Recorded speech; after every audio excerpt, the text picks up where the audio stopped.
Terve! Tervetuloa meidän kanssa testaamaan palovaroittimia. Minä olen Arto Tulimäki, erikoissuojaus Oy:stä. Olen tehnyt näitä turvallisuusalan töitä toista tuhatta vuotta. Tarkoittaa siis sitä, että 80-luvulla näitä on jo aloitettu.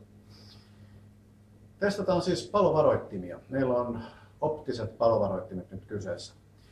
Kaupastahan löytyy melko suuri valikoima erilaisia kotitalouteen tarkoitettuja, mutta miten ne toimivat? Siinäpä kysymys.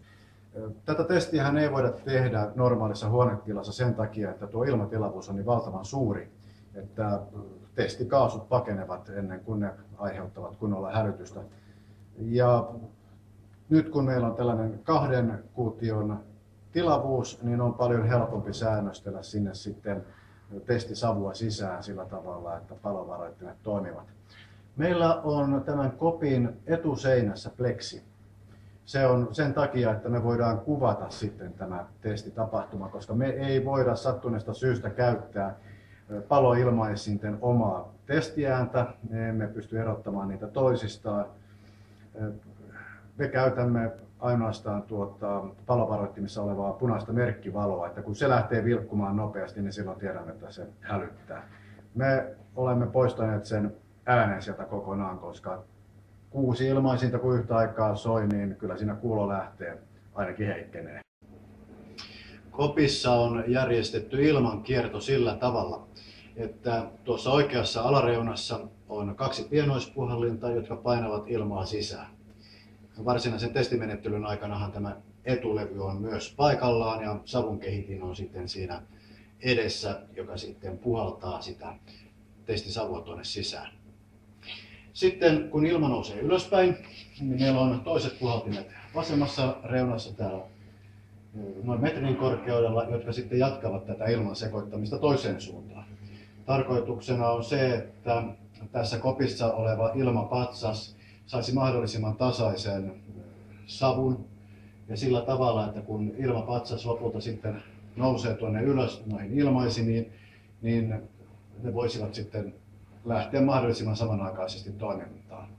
No, me tiedetään, että tämä järjestely ei voi olla täydellinen. Ja sen takia me testisarjojen välillä käännämme tuota kattolevyä eri asentoihin sillä tavalla, että jokainen ilmaisin voisi olla vuorollaan sitten siellä herkimmässä paikassa, mikä tuossa savupatsaassa sitten on. Tämä levy on tuon testikoppimme kattolevy. Testattavat ilmaisimet on sitten siihen keskelle kattolevyä pistetty tällä tavalla ympyrän muotoon. Idea on se, että ne ovat mahdollisimman lähellä toisiaan, jotta niissä olisi mahdollisimman samankaltainen sitten tuo kaasuseos, kun se nousee kohti kattoa.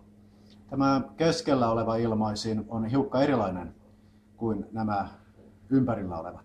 Tämä on ammattikäyttöön tarkoitettu DP721. Olemme sitä työssä asentaneet vuosikaudet ja hallitsemme tuon ilmaisimen käyttäytymisen. Ja nyt me sitten vertaamme näitä kotiin tarkoitettuja palovaroittimia. Nämä ovat paristokäyttöisiä optisia palovaroittimia, niin verrataan sitä, että miten ne suhtautuvat toisiinsa ja miten niiden hälytysraja on suhteessa tuohon testi-ilmaisimeen. No niin, nyt meillä on etulevy paikallaan. Koppi on suhteellisen tiivis. No ei se mikään ilmatiivis sinänsä ole. Mutta tässä on sitten savunkehitin, jonka saimme ystävällisesti lainaksi Promosystems Oy:stä. Tässä testin aikana, kun tuolla kulmassa olevat puhaltimet painavat ilmaa sisään, niin tännehän koppiin muodostuu jonkinlainen ylipaine ja sen ilman pitää sitten paeta hallitusti pois.